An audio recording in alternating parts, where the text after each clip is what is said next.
Bienvenue sur Bible 365. Nous sommes contents que vous soyez avec nous aujourd'hui, pour écouter la lecture du livre d'Esther chapitre 1, 2, 3, 4 et 5. Si vous êtes nouveau, s'il vous plaît abonnez-vous à la chaîne, aimez et partagez-la pour encourager quelqu'un d'autre à écouter la Bible cette année. Bonne écoute.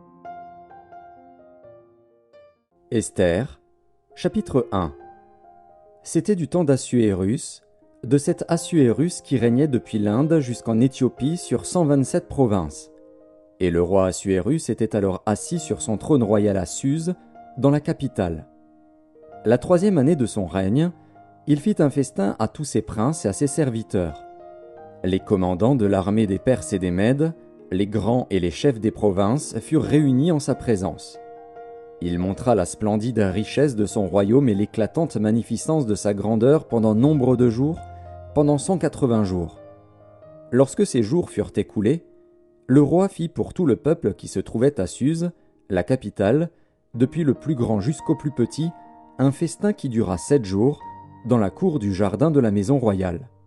Des tentures blanches, vertes et bleues, étaient attachées par des cordons de byssus et de pourpre à des anneaux d'argent et à des colonnes de marbre.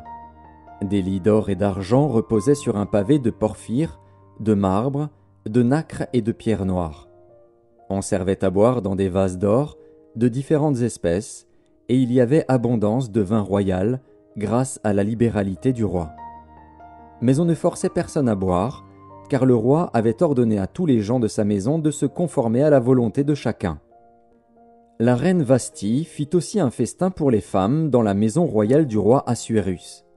Le 7e jour, comme le cœur du roi était réjoui par le vin, il ordonna à Méhuman, Biztha, Harbona, Bigtha, Abagtha, Zétar et Carcas, les 7 eunuques qui servaient devant le roi Assuérus, d'amener en sa présence la reine Vasthi avec la couronne royale, pour montrer sa beauté au peuple et aux grands, car elle était belle de figure. Mais la reine Vasthi refusa de venir, quand elle reçut par les eunuques l'ordre du roi. Et le roi fut très irrité, il fut enflammé de colère. Alors le roi s'adressa aux sages qui avaient la connaissance des temps, car ainsi se traitaient les affaires du roi, devant tous ceux qui connaissaient les lois et le droit. Il avait auprès de lui Karshena, Shétar, Admata, Tarsis, Mérès, Marzena, Memucan, 7 princes de Perse et de Médie, qui voyaient la face du roi et qui occupaient le premier rang dans le royaume. « Quelle loi, dit-il, faut-il appliquer à la reine Vasthi pour n'avoir point exécuté ce que le roi Assuérus lui a ordonné par les eunuques ?» Memucan répondit devant le roi et les princes. « Ce n'est pas seulement à l'égard du roi que la reine Vasthi a mal agi, c'est aussi envers tous les princes et tous les peuples qui sont dans toutes les provinces du roi Assuérus. Car l'action de la reine parviendra à la connaissance de toutes les femmes, et les portera à mépriser leurs maris.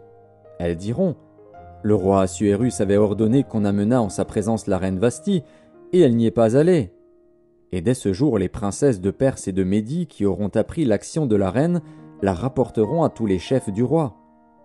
De là beaucoup de mépris et de colère. Si le roi le trouve bon, qu'on publie de sa part et qu'on inscrive parmi les lois des Perses et des Mèdes, avec défense de la transgresser, une ordonnance royale d'après laquelle Vasthi ne paraîtra plus devant le roi Assuérus, et le roi donnera la dignité de reine à une autre qui soit meilleure qu'elle. L'édit du roi sera connu dans tout son royaume, quelque grand qu'il soit, et toutes les femmes rendront honneur à leur mari, depuis le plus grand jusqu'au plus petit. Cet avis fut approuvé du roi et des princes, et le roi agit d'après la parole de Memucan. Il envoya des lettres à toutes les provinces du royaume, à chaque province selon son écriture et à chaque peuple selon sa langue. Elle portait que tout homme devait être le maître dans sa maison et qu'il parlerait la langue de son peuple. Esther, chapitre 2. Après ces choses, lorsque la colère du roi Assuérus se fut calmée, il pensa à Vasthi, à ce qu'elle avait fait, et à la décision qui avait été prise à son sujet. Alors ceux qui servaient le roi dirent qu'on cherche pour le roi des jeunes filles, vierges et belles de figure, que le roi établisse dans toutes les provinces de son royaume des commissaires chargés de rassembler toutes les jeunes filles, vierges et belles de figure, à Suse, la capitale, dans la maison des femmes, sous la surveillance d'Égée, eunuque du roi et gardien des femmes, qui leur donnera les choses nécessaires pour leur toilette, et que la jeune fille qui plaira au roi devienne reine à la place de Vasthi. Cet avis eut l'approbation du roi, et il fit ainsi. Il y avait dans Suse, la capitale, un juif nommé Mardochée, fils de Jaïr, fils de Chiméi, fils de Kis, homme de Benjamin, qui avait été emmené de Jérusalem parmi les captifs déportés avec Jéconia, roi de Juda, par Nebuchadnezzar, roi de Babylone. Il élevait Hadassa, qui est Esther, fille de son oncle, car elle n'avait ni père ni mère. La jeune fille était belle de taille et belle de figure. À la mort de son père et de sa mère, Mardochée l'avait adoptée pour fille. Lorsqu'on eut publié l'ordre du roi et son édit, et qu'un grand nombre de jeunes filles furent rassemblées à Suse, la capitale, sous la surveillance d'Égaï, Esther fut aussi prise et conduite dans la maison du roi, sous la surveillance d'Égaï, gardien des femmes. La jeune fille lui plut et trouva grâce devant lui. Il s'empressa de lui fournir les choses nécessaires pour sa toilette et pour sa subsistance, lui donna 7 jeunes filles choisies dans la maison du roi, et la plaça avec ses jeunes filles dans le meilleur appartement de la maison des femmes. Esther ne fit connaître ni son peuple ni sa naissance, car Mardochée lui avait défendu d'en parler. Et chaque jour Mardochée allait et venait devant la cour de la maison des femmes pour savoir comment se portait Esther et comment on la traitait. Chaque jeune fille allait à son tour vers le roi Assuérus, après avoir employé 12 mois à s'acquitter de ce qui était prescrit aux femmes. Pendant ce temps, elles prenaient soin de leur toilette, 6 mois avec de l'huile de myrrhe et 6 mois avec des aromates et des parfums en usage parmi les femmes. C'est ainsi que chaque jeune fille allait vers le roi. Et, quand elle passait de la maison des femmes dans la maison du roi, on lui laissait prendre avec elle tout ce qu'elle voulait. Elle y allait le soir, et le lendemain matin, elle passait dans la seconde maison des femmes, sous la surveillance de Shaashgaz, eunuque du roi et gardien des concubines. Elle ne retournait plus vers le roi, à moins que le roi n'en eût le désir et qu'elle ne fût appelée par son nom. Lorsque son tour d'aller vers le roi fut arrivé, Esther, fille d'Abikaïl, oncle de Mardochée qui l'avait adoptée pour fille, ne demanda que ce qui fut désigné par Égaï, eunuque du roi et gardien des femmes. Esther trouvait grâce aux yeux de tous ceux qui la voyaient. Esther fut conduite auprès du roi Assuérus, dans sa maison royale, le 10e mois, qui est le mois de Tébet, la 7e année de son règne. Le roi aima Esther plus que toutes les autres femmes, et elle obtint grâce et faveur devant lui plus que toutes les autres jeunes filles. Il mit la couronne royale sur sa tête, et la fit reine à la place de Vasthi. Le roi donna un grand festin à tous ses princes et à ses serviteurs, un festin en l'honneur d'Esther.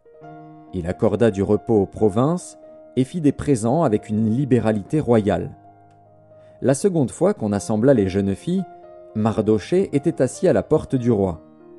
Esther n'avait fait connaître ni sa naissance ni son peuple, car Mardochée le lui avait défendu, et elle suivait les ordres de Mardochée aussi fidèlement qu'à l'époque où elle était sous sa tutelle. Dans ce même temps, comme Mardochée était assis à la porte du roi, Bigtan et Téresh, 2 eunuques du roi, gardes du seuil, cédèrent à un mouvement d'irritation et voulurent porter la main sur le roi Assuérus. Mardochée eut connaissance de la chose et en informa la reine Esther, qui la redit au roi de la part de Mardochée. Le fait ayant été vérifié et trouvé exact, les 2 eunuques furent pendus à un bois, et cela fut écrit dans le livre des Chroniques en présence du roi. Esther, chapitre 3. Après ces choses, le roi Assuérus fit monter au pouvoir Aman, fils d'Amédatha, l'Agagite. Il l'éleva en dignité et plaça son siège au-dessus de ceux de tous les chefs qui étaient auprès de lui. Tous les serviteurs du roi, qui se tenaient à la porte du roi, fléchissaient le genou et se prosternaient devant Aman, car tel était l'ordre du roi à son égard. Mais Mardochée ne fléchissait point le genou et ne se prosternait point. Et les serviteurs du roi, qui se tenaient à la porte du roi, dirent à Mardochée : « Pourquoi transgresses-tu l'ordre du roi ?» Comme ils le lui répétaient chaque jour et qu'il ne les écoutait pas, ils en firent rapport à Aman pour voir si Mardochée persisterait dans sa résolution, car il leur avait dit qu'il était juif. Et Aman vit que Mardochée ne fléchissait point le genou et ne se prosternait point devant lui. Il fut rempli de fureur.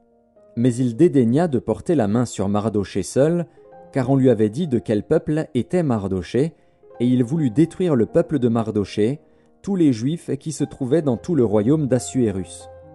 Au 1er mois, qui est le mois de Nisan, la 12e année du roi Assuérus, on jeta le pur, c'est-à-dire le sort, devant Aman, pour chaque jour et pour chaque mois, jusqu'au 12e mois, qui est le mois d'Adar.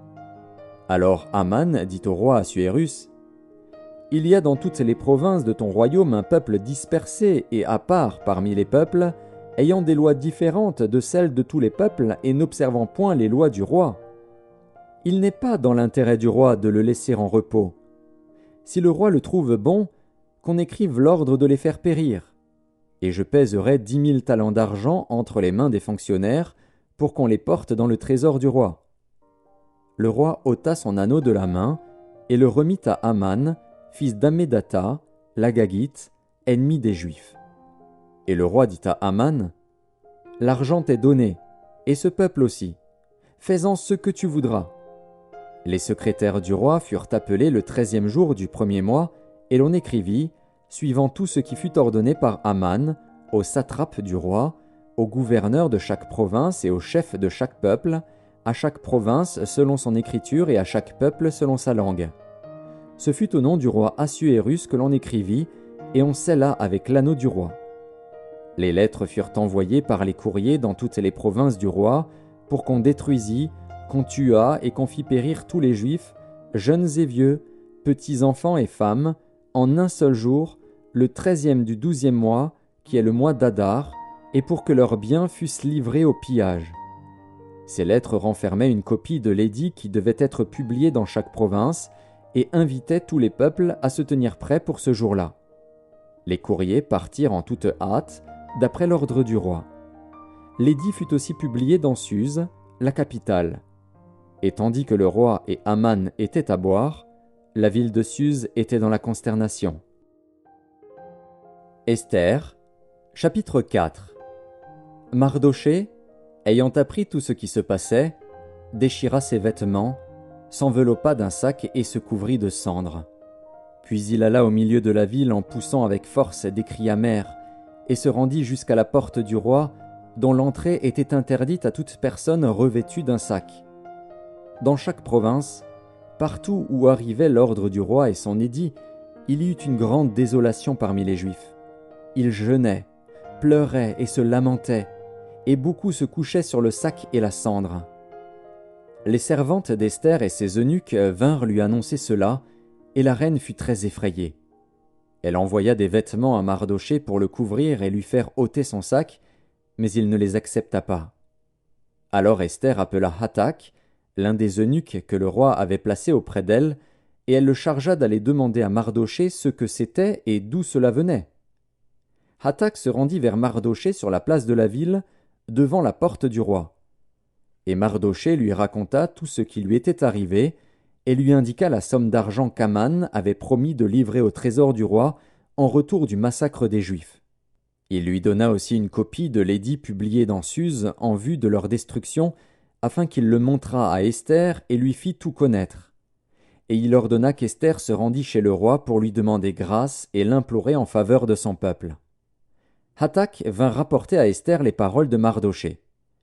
Esther chargea Hathak d'aller dire à Mardochée, « Tous les serviteurs du roi et le peuple des provinces du roi savent qu'il existe une loi portant peine de mort contre quiconque, homme ou femme, entre chez le roi, dans la cour intérieure, sans avoir été appelé. Celui-là seul a la vie sauve, à qui le roi tend le sceptre d'or. Et moi, je n'ai point été appelé auprès du roi depuis 30 jours. » Lorsque les paroles d'Esther eurent été rapportées à Mardochée, Mardochée fit répondre à Esther, « Ne t'imagine pas que tu échapperas seul d'entre tous les Juifs, parce que tu es dans la maison du roi. Car, si tu te tais maintenant, le secours et la délivrance surgiront d'autre part pour les Juifs, et toi et la maison de ton père vous périrez. Et qui sait si ce n'est pas pour un temps comme celui-ci que tu es parvenu à la royauté ? Esther envoya dire à Mardochée: « Va, rassemble tous les Juifs qui se trouvent à Suse, et jeûnez pour moi, sans manger ni boire pendant 3 jours, ni la nuit, ni le jour. Moi aussi, je jeûnerai de même avec mes servantes, puis j'entrerai chez le roi, malgré la loi. Et si je dois périr, je périrai. » Mardochée s'en alla, et fit tout ce qu'Esther lui avait ordonné. Esther, chapitre 5. Le 3e jour, Esther mit ses vêtements royaux et se présenta dans la cour intérieure de la maison du roi, devant la maison du roi. Le roi était assis sur son trône royal dans la maison royale, en face de l'entrée de la maison. Lorsque le roi vit la reine Esther debout dans la cour, elle trouva grâce à ses yeux.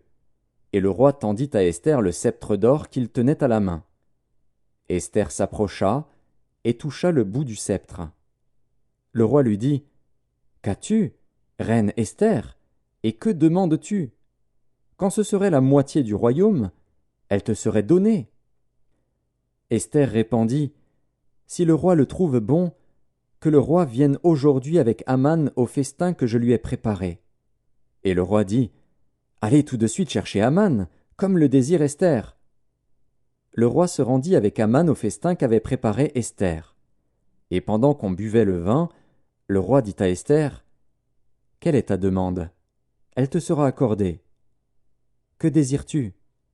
Quand ce serait la moitié du royaume, tu l'obtiendras. » Esther répondit: « Voici ce que je demande et ce que je désire.